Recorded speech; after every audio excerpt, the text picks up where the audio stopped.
गणपती बाप्पा मोरया. द्या साहेब, गणपतीची वर्गणी द्या. कायची वर्गणी मागता रे तुम्ही? हां, दरवर्षी गणपती बसवताना वर्गणी मागता?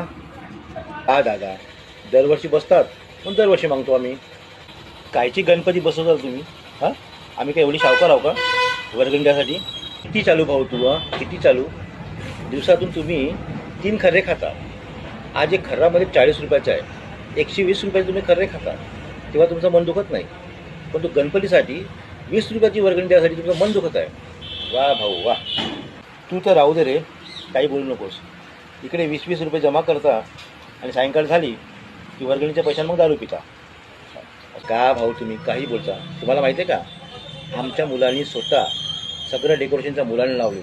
मंडपावरची टीनं त्यांनी स्वतः लावलं. दिवसभर न खाता उपाशी राहू आणि जास्त खर्च होईल म्हणून आम्ही डीजेसुद्धा लावलं नाही आहे. आणि तुम्ही लोकांच्या गोष्टीमध्ये येऊन आम्हाला काही बोलता. बरं ते राहू द्या, काही हरकत नाही. गणपतीची वर्गणी ही मनाने स्वइच्छेने दिली जाते. तुमच्या मनात जर आम्हाला वर्गणी द्यायचं नाही आहे ना, तर नका देऊ, काही हरकत नाही. परंतु एक मनापासून विनंती आहे तुम्हाला की रोज संध्याकाळी आमच्या गणपतीच्या मंडळात आरतीसाठी या आणि प्रसाद खाऊन जा. गणपती बाप्पा मोरया.